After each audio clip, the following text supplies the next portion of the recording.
First at 10, the Orleans Parish Communication District Executive Director Tyrell Morris abruptly stepped down today. Well, this comes months before his planned September resignation date and just a day before the board was set to vote on the future of his job. WDSU investigative reporter Cassie Sherm has been following this situation for months. Cassie, live with why Morris is stepping down sooner rather than later. That's right. So we received confirmation earlier this afternoon, after sources told us Tyrell Morris would resign by the end of the day, months earlier than initially planned.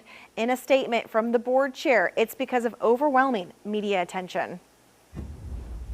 The announcement comes on the day before OPCD board decided Morris's fate. The board that oversees the 911 call center was set to meet Tuesday with Morris's future as director as the main item on the emergency agenda. OPCD board chair John Thomas Monday afternoon sent out this statement confirming Morris's resignation, stating it's due to recent news stories, saying, quote, Director Morris expressed that he felt the recent overwhelming media attention was beginning to distract from the heroic work the team at the Orleans Parish Communications District does each and every day to ensure the safety of both our residents and visitors, and felt it was best to step away to protect the mission and integrity of the organization. I think he saw his time was limited. Longest serving OPCD board member Brobson Lutz says it was best for the department. Even if he's exonerated of every possible charge, the fact that the credibility of the agencies and the disgrace that he's brought to, it's reason to get rid of him. In a meeting last Thursday that included a 2-hour executive session, the board heard details, including key facts uncovered by WDSU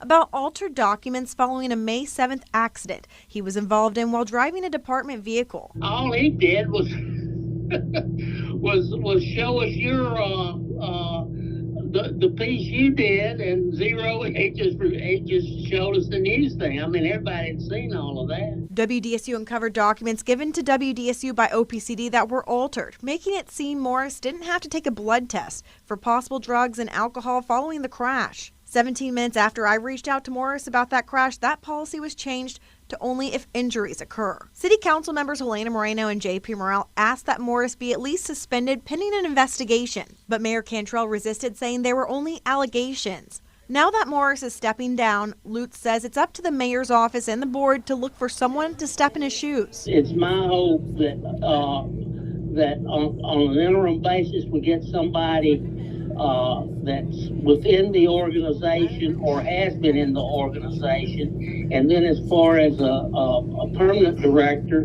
that we get somebody who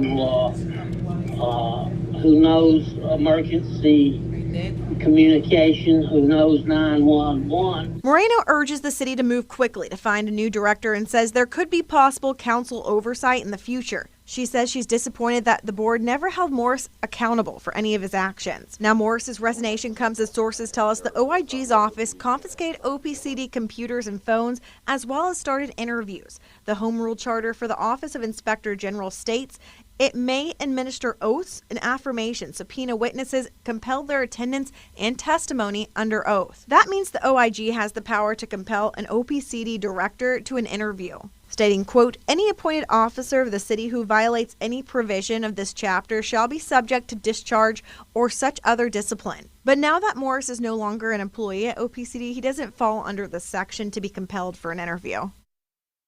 Wow, big development today. So Cassie, tell us what happens next. So tomorrow they're going to be discussing who's going to fill those shoes. So someone is an interim right now because they haven't really had the time to look someone for that permanent position. And I'm being told that the mayor's office is going to be there as well. Okay, so there is a name kind of being thrown around as someone in that department already. What can you tell us about Carl Fasold. So I was told by some of the board members that he is a IT director there already at OPCD. He knows all of the inner workings and would be a good person that could step in. And one of the sources tells me he doesn't mind being an interim right now, but he doesn't want it as a permanent. So it could be interesting to see what goes forward, but it's going to be up to the mayor's office as well as the board. So they're going to have to work together on that. All right, we'll see what happens tomorrow. Sounds good. All right, Cassie, thank you.